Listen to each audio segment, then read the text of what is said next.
Where were you on January 6th when the Capitol was attacked by thousands of enraged Trump supporters?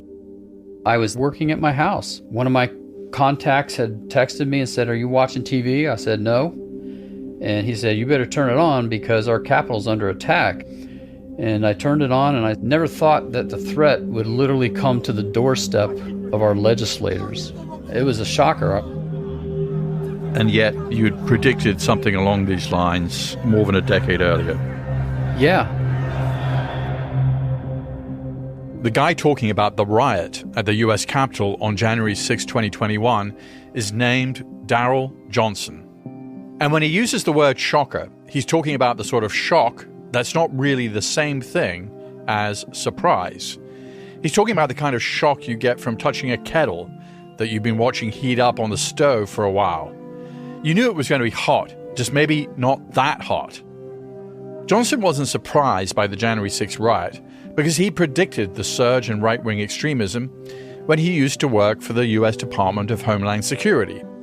For most of his career, his job was watching a very specific kettle. He was a senior domestic terrorism analyst for the department, tracking the simmering threat of homegrown terrorism. He actually issued a pretty famous report warning about that threat back in 2009. The warning was famous because it outraged Republicans, and the Obama administration officially retracted it. This kind of thing is so rare that experts in right-wing terrorism still talk about it. Not only did they retract that report, but they also gutted the department that Daryl Johnson worked in. Conservative media got a hold of this report, and it set off a firestorm. It was politicized once it was released, and a very prescient intelligence analysis was completely squashed. In a minute, you'll hear more from those researchers, and you'll hear more about what Daryl Johnson foresaw, why his findings were suppressed, and why his story is so emblematic of the problem the United States faces with right-wing extremism today. That's the frustrating part, seeing these things play out over and over and over, knowing that there could have been some prevention here if we would have taken the threat seriously years earlier. For many Americans, the January 6th riot at the U.S. Capitol may have seemed to come out of the blue. In fact, it was the culmination of political trends in the United States that have festered for decades, and it comes with a warning from history about how the politics of the next several years may unfold.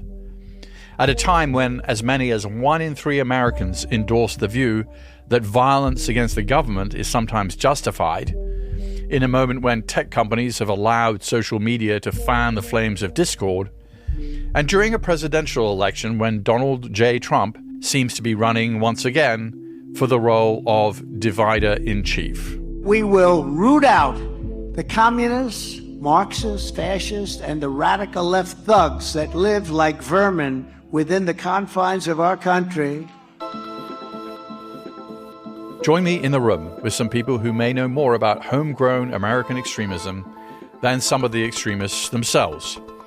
You'll hear them explain what's been influencing the decades-long rise of right-wing terrorism, how something known as Great Replacement Theory asserts there is a plot to replace white people, how lone wolves who are radicalized online are complicating efforts by law enforcement to crack down, and why the January 6th assault on the U.S. Capitol was both a peak of contemporary American white nationalism and, perhaps, a dress rehearsal for what could come next.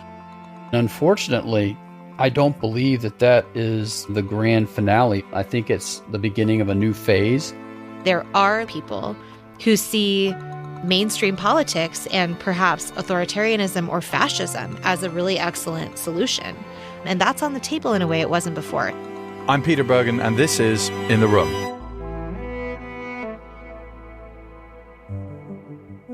You don't meet people every day who can trace the course of their life back to the moment they made a solemn vow. But the guy you heard from at the beginning of this episode, Daryl Johnson, is one of those people.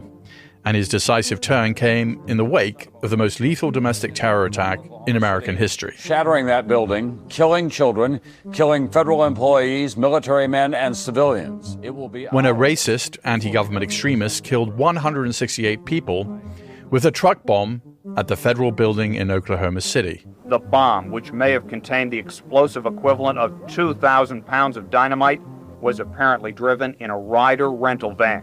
It hurts deep down as to why someone would do something of this magnitude. The Oklahoma City bombing happened in '95. I had just graduated Brigham Young University in Utah, and making my way back to start my federal career, I actually stopped in Oklahoma City a month after the bombing. And remember still seeing the makeshift memorial that was there, and it made an impression on me that I vowed that day that I would devote my life to combating this type of hate and extremism. Johnson describes himself as a third-generation Republican, raised in a conservative but mainstream Mormon household. But he recalls periodically encountering extremist views while growing up.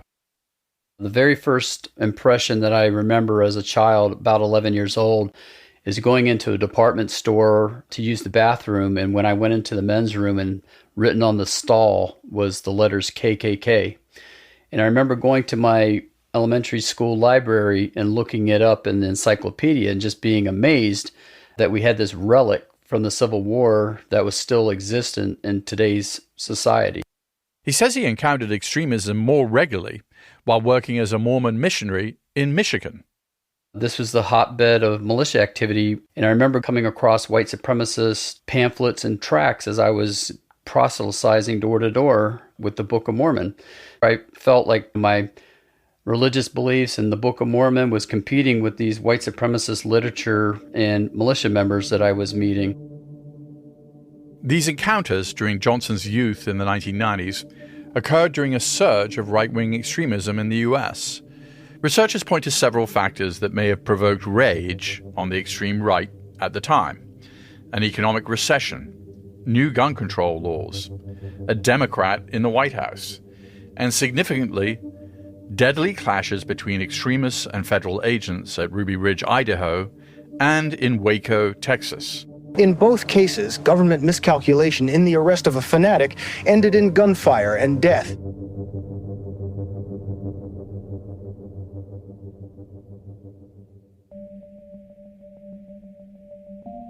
The Oklahoma City bomber said he'd carried out his attack as revenge for Waco. The jury in the Oklahoma City bombing trial of Timothy McVeigh returned its verdict guilty on all charges, including 8 counts of first-degree murder. And Gulf War veteran McVeigh showed no emotion when he was found guilty of the act. Timothy McVeigh didn't belong to any terrorist group. He was not part of a terrorist command and control apparatus where he was issued orders. Bruce Hoffman is a professor at Georgetown University and the co-author of God, Guns, and Sedition, Far-Right Terrorism in America, a new book that traces the roots of right-wing extremism. He was a lone actor that got together probably 2 other friends to carry this out. But he certainly was well-versed in the ideology of anti-government extremism, which was prevalent at the time. This ideology was a toxic brew of racism and grievances against government overreach. But for Timothy McVeigh, a key ingredient was a work of fiction called The Turner Diaries.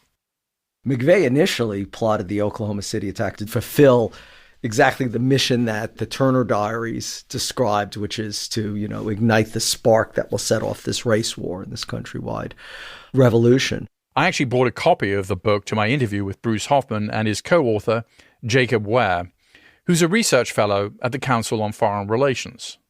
It's a small book, orange, a few hundred pages, and it's basically a manual for revolution. It's written in the form of a diary by the protagonist, Earl Turner, and he joins this group and they declare war on the US government. It's a race war, and there's several moments in this book, several violent moments, whether it's a bombing of the FBI headquarters in Washington, D.C., or a mass hanging of race traitors, which is called the Day of the Rope. And these events have remained in the far-right lore in the years that have followed as sort of being a manual for how to conduct anti-government violence. McVeigh, he was selling this book at gun shows. The book was almost a blueprint for what happened when they blew up Oklahoma City Federal Building, killing 168 people, including a bunch of kids, because there was a daycare center in the building. So There are probably hundreds of thousands of these books out in circulation? Or it's estimated between 200,000 and 500,000 copies of it have been sold since 1978. Okay. It's been highly influential. The main point of the book is the white race is being overrun. And he actually refers to the Zionist occupation government, which is the government that's in charge, so controlled by the Jews. He was the head of the neo-Nazi party in the U.S. And quite a smart guy. He had a Ph.D. And I met him, by the way. I don't know if I... No, I didn't know that. Okay. Oh, my gosh. We did the first network TV interview with him. Interview with the author of the Turner Diaries, William Pierce. The Turner Diaries has sometimes been called a blueprint for some of the violence that we've seen in the past decade in this country. I think that's simply nonsense. I was relatively early in my career, but very interested in terrorism. And we went up to his mountain fastness in the middle of West Virginia, in the middle of nowhere. I believe that we will have racial and ethnic warfare. The most important idea expressed in the Turner Diaries is that each person has to stop being a spectator and start being a participant. He was accompanied by his fourth mail order bride, who was from Hungary, who referred to him as Sir, and had this sort of James Bond-like setup with a cat that he was stroking. He had two acolytes who were Nazis who were there as his muscle. Well, I'm tremendously impressed. I don't know anyone who's interviewed Osama bin Laden, and also probably the leading intellectual cynosure of white supremacism and neo-Nazism in America.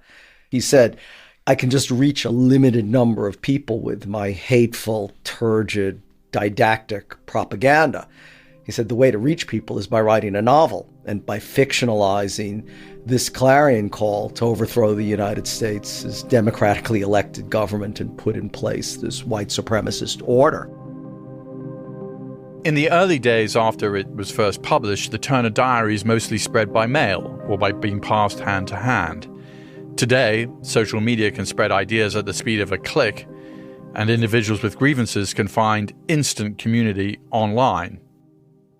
Two of the biggest trends in terrorism in the 21st century was the development precisely of lone wolf or lone actor types of attacks, encouraged and facilitating by an overarching ideology, and also the use of computers as a means of recruitment and radicalization. And this all emerged late 1983, early 1984 from someone named Louis Beam, who was a Vietnam veteran, helicopter door gunner who did 2 tours in Vietnam, came back to Texas and was appalled at the boat people, immigrants from Vietnam who were coming, became Grand Dragon of the Texas Ku Klux Klan and launched all sorts of protests and even attacks on immigrants, but then gravitated into being the central strategist and ideologue, proposing leaderless resistance, which is what he called lone wolf attacks, because the FBI was infiltrating very effectively and very successfully these terrorist groups and undermining them. So he said, rather than have these hierarchical command and control apparata, let's just encourage brush fires throughout the United States, which is exactly what Timothy McVeigh embraced, that hopefully would come together eventually into one gigantic conflagration and achieve this race war and revolution that Pierce wrote about. Again and again, when people talk about fomenting a race war, they're usually responding to something called Great Replacement Theory, which is the idea that whites are being replaced by nefarious forces. Great Replacement Theory emerged in France in the 2000s, and it's a European far-right conspiracy theory that argues that there is an ongoing replacement of white, Western, masculine Christianity by immigration, black political power, LGBTQ rights, feminism. When the Turner Diaries writes about Zionist occupation government and writes about requiring a race war, that is appealing to Great Replacement Theory as well. So this conspiracy theory is not something that's emerged in this latest wave. It's actually fundamental to far-right extremism and terrorism at its very core. Researchers like Bruce Hoffman and Jacob Ware are saying that these lone actors don't just emerge from the void. There's ground that they spring from, and there are factors that can make that ground more fertile for right-wing extremism. They become agitated by federal leaders or policies that seem to lean left. They're dismayed by sudden social change that is at odds with conservative norms, and maybe most importantly, they absorb toxic ideologies that help focus their grievances. And here's where I want to take you back to the story of Darrell Johnson.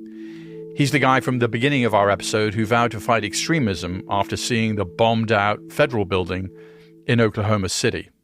I was very conservative myself. I was a Mormon. I have family members in the military, and I oppose a lot of these issues that the far right also opposes. But still, I could set aside my own biases, my own personal beliefs, and call out the threat for what it is. Johnson spent more than a decade monitoring right-wing extremists, first for the U.S. Army and later the Bureau of Alcohol, Tobacco, and Firearms. By 2004, he was the senior domestic terrorism analyst at the Department of Homeland Security. In some ways, he chose a more complicated task than going after international terrorists, because until they break the law, domestic terrorists have all the rights and protections of American citizens. A lot of times people are deterred from going into this line of work because you have to have these delicate things that you have to maneuver around. It's a lot easier to put somebody in jail because they're trying to join ISIS or they're sending money to ISIS. But it's much harder on the domestic front because supporting or being part of the Ku Klux Klan or the Three Percenters or the Proud Boys is protected by the First Amendment. Is that correct? Yeah, and this is a delicate balance. After 9/11, I started tracking lethal terrorist attacks. I began with jihadist terrorists, and then I added right-wing terrorism at the research institution I work at. You know, there was a fair amount of pushback at the time that if you were tracking right-wing terrorism, which was killing people, far-right terrorism, that somehow you were underplaying the jihadist threat. Yeah, I mean, I got that in my federal career. I was actually the lone analyst at DHS for the first year looking at this topic. I kind of felt like I was the alibi. You know, the DHS leadership could say, hey, we're looking at all threats, even though there was only one looking at non-Muslim threats. But I was there basically to say, hey, you know, we're not racially profiling Muslims. We got analysts looking at non-Muslim terrorism. And so it wasn't until I started complaining that there was so much work to be done and one person couldn't handle it all, I finally got a few contractors to help me with that effort. And it was after this team was assembled that Johnson began working on the project that landed him in so much trouble. So this story began in January of 2007 when I received a phone call from the U.S. Capitol Police basically asking me and my team to monitor extremist message boards and websites for any type of chatter related to Barack Obama announcing his candidacy for president. But it got me thinking, because when I heard Barack Obama speak for the first time, he sounded very presidential. And I told my team, I was like, what if an African American such as Barack Obama actually became president of the United States? What would that do to the threat landscape? Johnson and his team put together a report for law enforcement agencies warning that conditions in the United States were looking like they were very conducive to the rise of right-wing extremism. The country had just gone through the worst economic recession in decades, and voters had again put a Democratic president in the White House. This time, the first Black American to hold that job. It was a unique combination of the downturn in the economy following the housing bubble, and then couple that with the unprecedented election of the first African American president. I remember as a young teen going into bookstores and finding racially charged joke books and them talking about how, you know, if America had reached its lowest point would be when a black person occupied the White House, in their words. It was like a fulfillment of their worst nightmare, and it would provide recruiting grounds for white supremacy to thrive. As Obama took office, proposals for new gun restrictions were being floated, the sort of policy that could encourage gun enthusiasts to start stockpiling weapons and ammunition. And once again, a generation of veterans was coming home from war in the Middle East. Johnson's analysts were concerned that right-wing extremists would try to recruit and radicalize returning veterans, because the veterans' military skills could prove useful to groups looking to carry out violence. The conclusion was the threat landscape was changing, and you better be prepared, devoting your resources and shifting your funding to combat this issue alongside of the threat from Al-Qaeda. And that was a big message to send at the time, because pretty much the entire U.S. counterterrorism efforts were focused exclusively on Al-Qaeda, both overseas and within the homeland here. Before the report was widely publicized, did you get any pushback from your higher-ups at the Department of Homeland Security about the content of the report?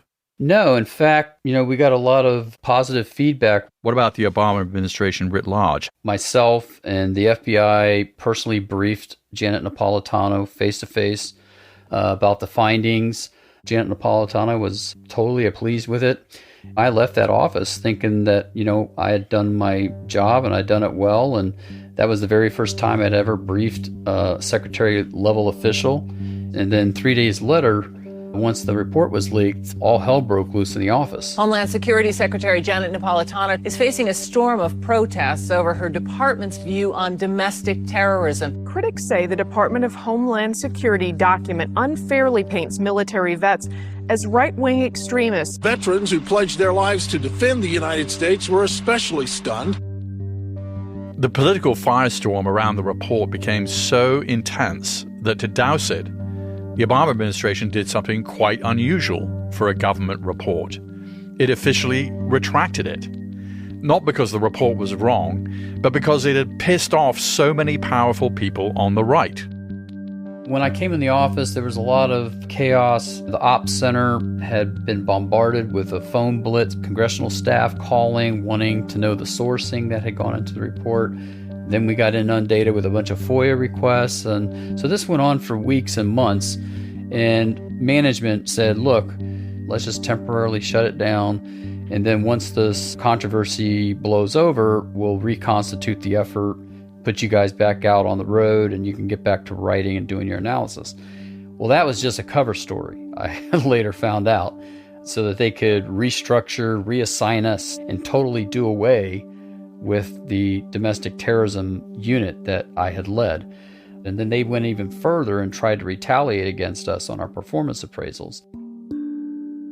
My wife and I would talk about it, and I remember breaking down and crying because I was so stressed. The whole experience was life-changing for me, and it took a personal toll on me as well. It must have. I mean, at what point did you say enough is enough? It didn't take long for me to see the handwriting on the wall. For about a month after this leak had happened, they had actually had a congressional hearing about the funding for DHS, and Janet Napolitano was there. And of course, about midway through that hearing, they started, I guess, interrogating her about this right-wing extremism report, and they were calling for my firing and stuff like that. That's when I called my analysts together and said, hey, we need to be looking for new jobs. Darrell Johnson wasn't the only researcher to be criticized for pointing out that right-wing extremist groups have historically targeted military veterans for recruitment.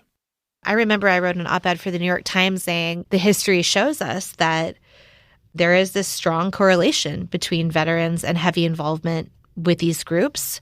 I also received intense blowback to that piece. That's Kathleen Ballou. She's a history professor at Northwestern University who specializes in right-wing extremism. And she's the author of the book, Bring the War Home, The White Power Movement and Paramilitary America. The takeaway was, oh, you're calling veterans terrorists, which is not at all what I think Darrell Johnson or I was saying. I think we were saying that if you want to tell a story about the group of Vietnam veterans, as a historical class of actors, you would never say oh yeah, they were white power terrorists, right? White power terrorism is a tiny, tiny, tiny, tiny percentage of that overall story. However, if we want to tell the story of the white power movement, there is a large percentage of that is Vietnam veterans. So we do have to account for that tie more than any other factor that historians have looked at as being a motivator for a surge in racist violence, more than poverty or immigration or civil rights gains. The big predictor for when there is a huge surge in membership in the Klan and similar groups is the aftermath of combat. Why is that, do you think? Well, this is the big question. At the beginning, I wondered if we were talking about a sort of a Rambo story where this is simply traumatized people coming back and continuing their violence at home. But it turns out that in the sociological literature, it's not just veterans who are more violent after warfare. It's everybody. Those violence numbers peak after warfare, not only among veterans, but among elderly people, among women, among children. All of our measures of violence in our societies go up after warfare. All of us are more available for violent activity after warfare. These groups, which are opportunistic, have figured out how to mobilize around that phenomenon. Because right-wing extremists in the US have embraced a leaderless structure, and because there are so many flavors and factions, it can be easy to lose sight of them as representing a single problem. But Ballou and others say these groups ground themselves in the common ideological bedrock of white supremacy. And, according to the FBI, racially motivated violent extremists now make up the bulk of their domestic terrorism cases. Horrifying news coming out of Charleston as reports are coming in of a shooting at one of the oldest AME churches in all of the South. On June 17th, 2015, for instance, Dylan Roof, a 21-year-old white supremacist, gunned down 9 black parishioners attending a church Bible study in Charleston, South Carolina. On August 3rd, 2019, another 21-year-old white man shot and killed 23 people at a Walmart in El Paso, Texas, after posting a manifesto that described his motive as the quote-unquote Hispanic invasion. He allegedly showed up at the Walmart armed and with a grudge detailed in a manifesto he reportedly wrote and posted on an extremist website. Witnesses say that... And in May 2022, a racist terrorist killed 10 people at a supermarket in Buffalo in a predominantly black neighborhood. The alleged shooter wearing full body armor and tactical gear, targeting people of color. Kathleen Ballou says all these attacks are best understood as being part of what she calls the white power movement. When we're talking about the white power movement, it is really sort of an amalgam of different ideas and groups and people into one cohesive social network. So it includes Klansmen, skinheads, militiamen, radical tax resistors, Christian identity proponents, and others. They are sharing money. They're sharing weapons. People move between groups. People are often in multiple groups or ideologies at the same time. We often hear about lone wolf, or some people talk about lone actors. And what you're saying, I think, is that basically that kind of terminology isn't that helpful in a world where everybody's on the internet. You can find like-minded individuals almost immediately and be corresponding with them or being influenced by them. Just as in school shootings, school shooters tend to be very influenced by Columbine or other school shootings. You also see this in right-wing, far right-wing terrorism, is what you're saying. Sort of, except I think the key difference is that this is not just about copycat crime, which is what's happening with Columbine. You know, it's a real statement about the age that we're living in, that we have to distinguish between different kinds of mass shootings. But school shootings tend not to be politically and ideologically driven in the same way, whereas white power shootings are targeted, they are ideological, they are socially networked, and they are connected to the other parts of white power mobilization in the present, like January 6th, like Proud Boys showing up at Drag Story Hour, people showing up at pride parades with weapons, and like the underground stuff that we really can't see very well in real time, but we know from this history is happening. We see snippets of things that, you know, when I see this attack on the power grid stations, these are attacks with high caliber weapons, and they've called in the FBI and ATF, and then they don't tell us what happened. A Florida neo-Nazi leader and a Maryland woman have been arrested by federal authorities on charges that they plotted to attack energy facilities in the Baltimore area. Deliberate shootings last December at 2 substations in Moore County, North Carolina. That attack turned the lights out for days for roughly 45,000 people, with attacks reported in a number of different states, prompting warnings from the FBI. I am very suspicious that in 20 years we will find out that that was part of a coordinated infrastructure attack. All of these pieces not being together in the story is the long legacy of leaderless resistance. The much more catastrophic impact of leaderless resistance has been that it erased our sense of this as a movement. This is when we get the idea of the quote-unquote lone wolf gunman. This is when we get the idea of the individual bad apple actor that shapes our societal response to white power in the United States. And this is still our predominant mode of understanding and talking about mass violence of this movement when it happens. This was often exactly how Timothy McVeigh's attack in Oklahoma City was described, as the epitome of lone wolf violence. We read about the Buffalo mass shooting as anti-Black violence, the Tree of Life synagogue shooting as anti-Semitic violence, the El Paso Walmart shooting as anti-Latinx violence. I'm picking just a few examples of many of these attacks. Those are different kinds of violence with particular histories of their own, but they are also all white power violence. These are gunmen who are, in many cases, socially connected, if not ideologically connected. They are cutting and pasting each other's manifestos. I learned through our university's excellent plagiarism detection software I tried one time, and they are literally taking each other's stuff. What might it look like if those impacted communities realize that they're all being attacked by the same thing, right? Like, these are not isolated incidents. Ballou is saying that in the age of the internet, the so-called lone wolf, white power gunman is rarely acting alone.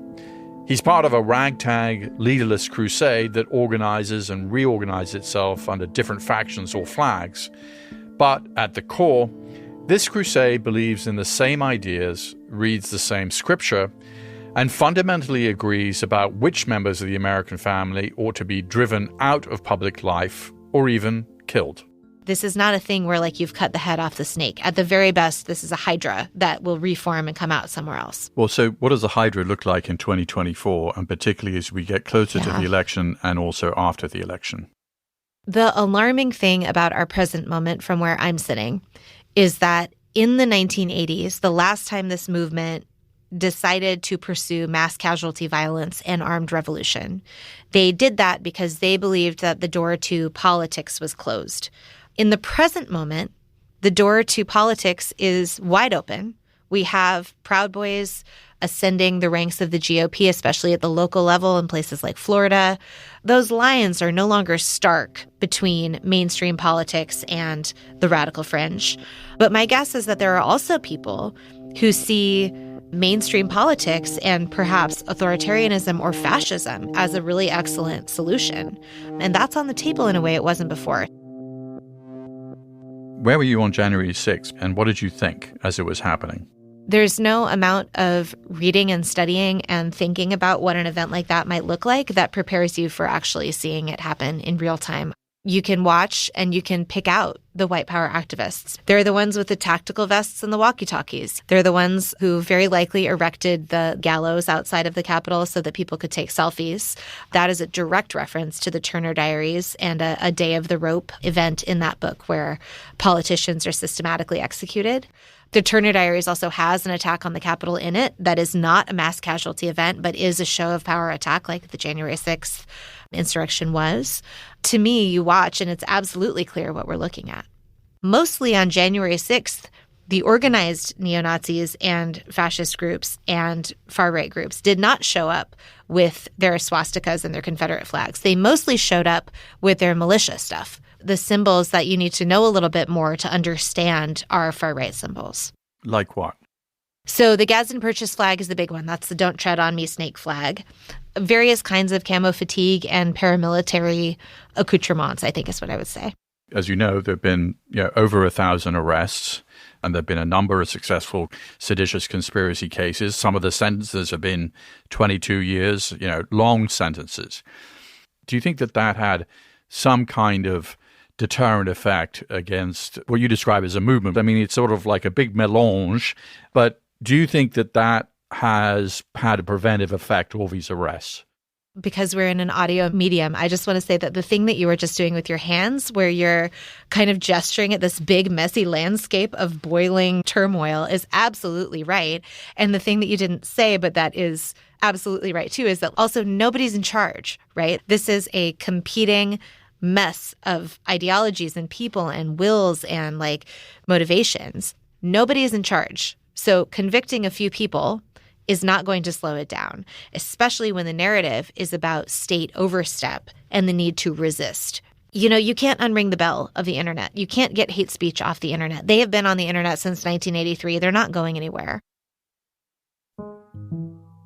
It's worth taking a moment to talk a little bit about the proportion and scale of this threat. I helped put together an analysis for New America, the research institution where I work, and we found that since 9/11, more than 130 Americans have been killed by far-right terrorists. About 100 were killed by jihadist terrorists, and 1 was killed by a far-left terrorist. The political orientation of the killers is pretty clear. In a country of about 330 million people, the raw numbers can sound small. Yet the threat of terrorism has an impact far beyond any immediate body count. In the book, God, Guns, and Sedition, the co-authors Bruce Hoffman and Jacob Ware have a line likening the threat to a drop of cyanide in drinking water. In our interview, Jacob Ware explained it really well. One of the important things to remember about terrorism, I think, is terrorism usually is not about the victims of the attack. It's about the audience. So when Dylan Roof walks into that church in Charleston and kills 9 worshippers, it's not about them. It's about every other black person in America that's ever going to go into a church ever again. That's the person who the message is directed to. So it's really hard to have a functioning multiracial democracy that's going to thrive if you're having these kinds of incidents that are targeted from one group against another with the message that you are not welcome here. That's the cyanide, I think, that far-right terrorism is in American society. These groups are going to continue to thrive. Darrell Johnson left the U.S. Department of Homeland Security, but he hasn't given up on that promise he made to keep fighting against hate groups. These people believe we've already crossed from a rhetorical civil war to now an actual physical, violent civil war. The FBI Director Christopher Wray has repeatedly said publicly and in congressional testimony the primary threat is from domestic terrorism, which really is shorthand for far-right extremist terrorism. I mean, when you see this kind of testimony, are you vindicated? What's your reaction? So I don't get any satisfaction in knowing that I had accurately predicted a threat. I was just doing my job. I'm just happy that they finally came around to recognize this threat and to develop a national strategy to combat it, because it's taken over a decade, the body count continuing to increase, for them to finally recognize this.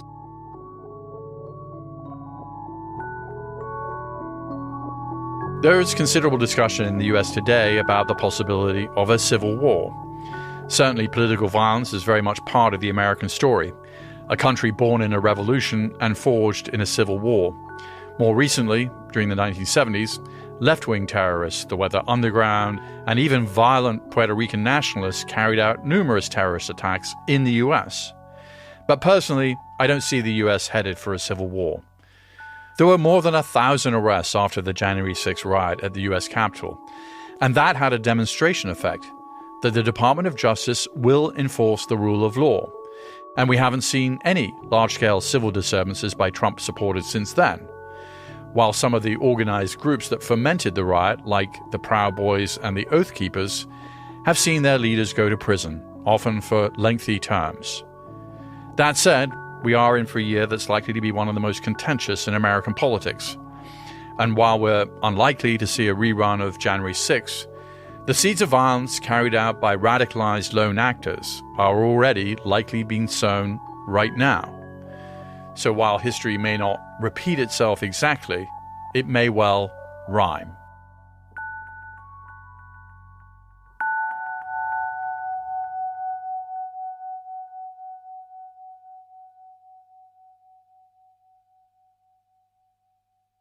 If you're interested in some of the issues and stories that we discussed in this episode, we recommend the following books: Hateland, A Long Hard Look at America's Extremist Heart by Darrell Johnson; Bring the War Home, The White Power Movement and Paramilitary America by Kathleen Belew. Both are available on Audible. And we also recommend God, Guns, and Sedition, Far-Right Terrorism in America by Bruce Hoffman and Jacob Ware. In the Room with Peter Bergen is an Audible original, produced by Audible Studios and Fresh Produce Media. This episode was produced by Eric German, with help from Holly DeMuth. Our executive producer is Alison Craiglow. Katie McMurrin is our technical director. Our staff also includes Alexandra Salomon, Laura Tillman, Luke Cregan, Sandy Millera, and J.P. Swenson. Our theme music is by Joel Picard. Our executive producers for Fresh Produce Media are Colin Moore and Jason Ross. Our head of development is Julian Ambler. Our head of production is Eleanor Bavietz. Maureen Traynor is our head of operations. Our production manager is Herminio Ochoa. Our production coordinator is Henry Koch. And our delivery coordinator is Ana Paula Martinez. Audible's Chief Content Officer is Rachel Giazza. Head of Content Acquisition and Development and Partnerships, Pat Shaw. Audible Executive Producer, Lara Regan Kleinschmidt. Special thanks to Marlon Calby, Allison Weber, and Vanessa Harris. Copyright 2024 by Audible Originals, LLC. Sound recording copyright 2024 by Audible Originals, LLC.